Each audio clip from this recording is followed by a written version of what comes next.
This is Tony DeStefano, journalist and author of the book Gangland, New York, The Places and Faces of Mob History. I'm standing in Columbus Park, right outside the federal courthouse in Lower Manhattan, by the intersection of Worth and Baxter Streets. Although this area looks tranquil now, over a century ago it was known as the notorious Five Points, a neighborhood of poverty and crime which became synonymous with gangs in New York. In fact, when Martin Scorsese did his film, Gangs of New York, this was the very area which he depicted among the many cinematic scenes. This area was once a hotbed of crime and gang activity, but over the years, as you can see, it became a park after the displacement of all the criminal elements that used to live here. This is the sign for Columbus Park put up by the city of New York. And the interesting thing is that this is probably the only sign in the city that relates to the criminal culture that used to exist in this city a long time ago. This talks about the Five Points and about the neighborhood and how it became Columbus Park as we know today. Back many years ago, Jacob Riis, the photographer, made a lot of his photographs here, which depicted the slums of the Five Points, and it became sort of emblematic and iconic photographs of what life was back in the Five Points.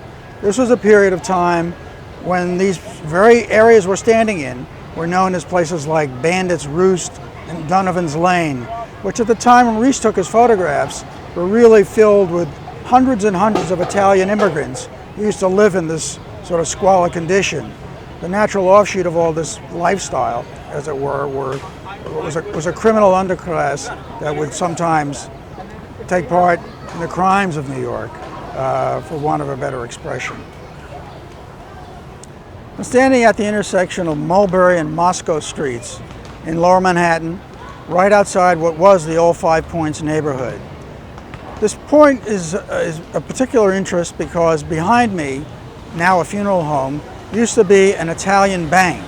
Italian banks were very important to the Italian-American community back in the early 20th century and late 19th century, because that is where the Italians would do their banking business, where they would get their remittances, where they would get their tickets to travel, and how they would find jobs. The facade you see in my background was known as A. Cunio's Bank, and it became famous in a photograph submitted and later reproduced in the Library of Congress, which shows the very bank at the time it was doing business in this area. I'm standing in front of 17 Mott Street in Chinatown, a place where one of New York City's most infamous murders took place. It was in August 1909 that a young lady by the name of Bao Kum, who was also known as Purse of Gold and Little Flower, was found stabbed to death in the building right behind me. This was a sensational case at the time and was covered by all the major newspapers. Eventually, it turned out that Bao Kum was a woman whose affections were being sought after by a number of men.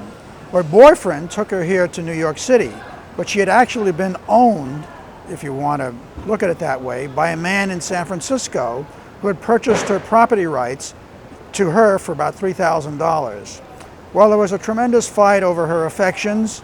She didn't want to go back with the man in San Francisco, and eventually she was tracked down here to 17 Mott Street and killed, stabbed to death. There was a sensational trial which resulted in the indictment of 2 Tong members. However, they were acquitted after trial. So today, the murder of Bao Kum is really one of New York's unsolved mysteries.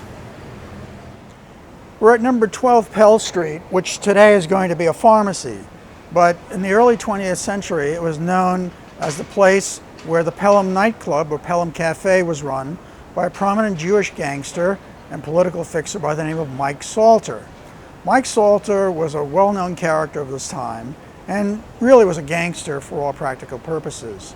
But he had a cafe which became popular with uptown people, with royalty and the moneyed crowd. And he also hired a small, unassuming Jewish immigrant musician by the name of Irving Berlin, who actually then turned out to be Irving Berlin. And it was here that Irving Berlin published his first song, Marie from Sunny Italy. and it was here that Irving Berlin got his first start as a musician.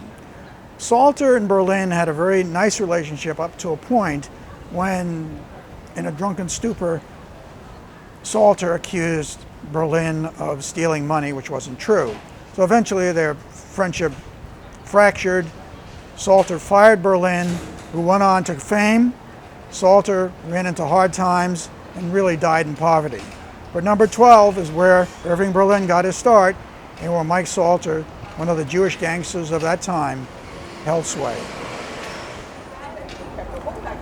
This is Doyer Street in Chinatown. It's a place that was known over the years as Bloody Angle because of all the fighting that happened here. Usually the fighting was between the rival Tongs, which really controlled in the early 20th century a lot of Chinatown's crime.